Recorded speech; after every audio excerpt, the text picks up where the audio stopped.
Captain America Civil War was, in my opinion, the peak of the Marvel Cinematic Universe. You can keep your Infinity War and your Spider-Man nostalgia bait. For me, the one thing more compelling than watching these heroes punch the bad guys was seeing them punch the absolute hell out of each other. I'm sorry.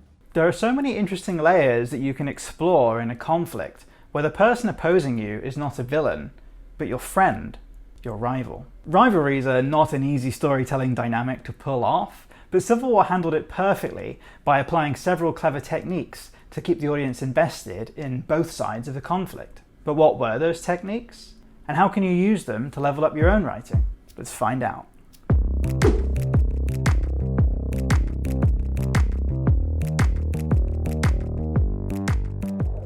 Rivalries have a lot in common with a typical hero versus villain narrative. But what sets them apart is that the audience roots for, or at least sympathises with, both points of view.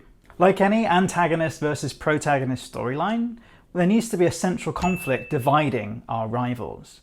Either they want the same thing, but for vastly different reasons, or they want two vastly different things in a world where only one of those can be a reality. In Civil War, the central point of conflict is the Sokovia Accords, a legal document that, if signed, will regulate the Avengers and bring them under control of the United Nations. One character thinks the Avengers should sign these accords, while the other character doesn't. Now immediately you can see that perspective has a huge role in framing this conflict. The Sokovia Accords puts them on opposite sides ideologically, and the reason it works so well is because the plot's dramatic question, should the Avengers be regulated, exposes fundamental differences in who these characters are and what they each believe is at stake. Captain America is a symbol of freedom and liberty. He believes that individuals can be relied upon to do the right thing, whereas governments and organisations cannot. As he says, organisations are run by people with agendas, and agendas change. Iron Man, on the other hand, represents the downsides of individualism. A genius, billionaire, playboy philanthropist, Tony Stark is a man used to getting his own way. But unlike Cap, Tony doesn't trust himself to always make the right call, and he believes a regulatory body ought to be empowered to put him in check. At a surface level, you now have two opposing viewpoints for our dramatic question. But like any good conflict, our characters aren't just there to represent these points of view, they actually hold these beliefs as a consequence of their past experiences. For Captain America, his belief comes from being a super soldier in the 1940s, where he fought alongside millions of other individuals to uphold the ideals of freedom and a better future in World War II. But then he's put on ice and wakes up 70 years later, where he finds out that the future is not what he expected it to be. Organisations that were founded by good people have been corrupted. Hydra, a shadowy organisation of secret Nazis, tortured his friend Bucky and brainwashed him. And even worse, infiltrated S.H.I.E.L.D., slowly undermining government policy in a giant conspiracy, which, in a previous film, forced Captain America to go rogue in order to expose them. Meanwhile, Iron Man made his living as an arms dealer, misusing his vast intellect and his inherited wealth to create weapons that cause suffering to millions of people. Even after confronting his actions and deciding to become a force for good, Tony Stark's giant ego and risk-taking still causes harm to himself and to others. He provides grants for students at MIT, hoping they'll make the world a better place. But his reckless superhero antics end up killing a young student who was trying to do exactly that. So you can see that both rivals have a backstory that informs their point of view. But more importantly, because good stories should make the audience feel something, both our rivals' viewpoints and backstories are rooted in a core emotion that the audience can sympathise with. For Captain America, it's hope. And for Iron Man, it's guilt. All of this combines to create the feeling of an unstoppable force meeting an immovable object, where neither rival is going to back down or submit to the other. But it's not enough to just have two sympathetic opposing points of view. If you want the audience to feel tension throughout the story, then they need to feel conflicted about which of the heroes they're rooting for. And which of those rivals they are rooting for needs to fluctuate throughout the story. Sometimes you're more sympathetic to Captain America, other times, it's Iron Man. Civil War does this by showing us our rivals' flaws. To start with, they're both hypocrites. Captain America says that individuals will do the right thing, but he, an individual, deliberately lies to Tony and hides the truth about the death of his parents. He also puts his friends in harm's way, causing most of them to be injured or imprisoned while helping him on his vigilante quest. And he dismisses civilian casualties using the mindset that sometimes you can't save everyone.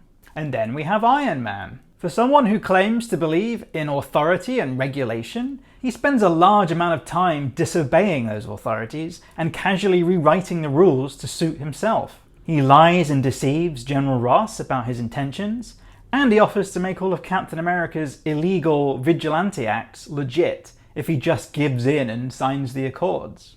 Moments like this make it easier to side with one rival over the other, but to keep the tension up, you need the audience to switch their sympathy back and forth. Now, you don't want to do that by just showing how flawed one of the rivals is each time you need the audience to sympathize with the other one. What you need to do instead is give each rival moments where they regain the audience's sympathy, and you can do this in two ways, either by making them heroic or by making them suffer. Fortunately, well, not for them, Cap and Iron Man are both heroes that go through a whole lot of suffering. Cap loses the woman he loves on account of her being old as shit, and the only other person still alive from the 1940s, his brainwashed best friend Bucky, is framed for murder and sent on the run. Naturally, Captain America puts himself at odds with the authorities in order to save his friend and unravel some greater unseen threat, which reinforces his point of view about individuals, not organizations, doing the right thing. And Tony Stark has relationship problems of his own. He and Pepper Potts have broken up, and it's implied that that's his fault, reinforcing the idea that he needs to be put in check. He gets attacked by a brainwashed Bucky, and his own best friend Rhodey is gravely injured during the showdown between the Avengers, further compounding Tony's guilt. To reinforce their heroic side, both rivals come to the other's aid, or deliberately choose not to act when they have a clear advantage over the other. They respect each other's abilities, and that gives the audience permission to respect and root for them both too. In essence, the key to a good rivalry is to treat both characters like the hero, even if, for the sake of the plot, they are at odds with one another. But if your plot has two heroes, then logic dictates you probably need a villain in there somewhere, just to balance out the equation. This can be a person, or it can be something more existential. In Civil War, you have both. The first, more tangible of those being Baron Zemo, who frames Bucky, murders a whole bunch of people, and pursues a plot to unleash a squad of evil super soldiers into the world. But the second, more nebulous threat is the shifting opinion towards the Avengers, represented by the dead student's mother, General Ross, and those pesky UN diplomats. Having an outside threat is not only a vehicle to drive the plot, but it also frames that story in a different context. If there's a larger evil at play, then it's clear to the audience that neither of our rivals is really the villain. It also provides a common enemy for the rivals to occasionally team up against, further adding dramatic tension. So if you want to create a compelling rivalry of your own, remember these things that Civil War did so well. Give the rivals something to fight over, root their disagreement in fundamental differences, make their positions ambiguous to show both sides are right as well as wrong, make them heroic but also make them suffer, and put a real villain in there somewhere to give them both a common enemy. Only a few things to remember there, but if you do all of that, you're well on your way to creating a rivalry that will keep your audience hooked. And lastly, if you like a good superhero team-up, make sure to hit that red button below and join my League of Extraordinary subscribers. We don't wear capes, but we do have excellent grammar and a knack for storytelling. Until next time, keep writing.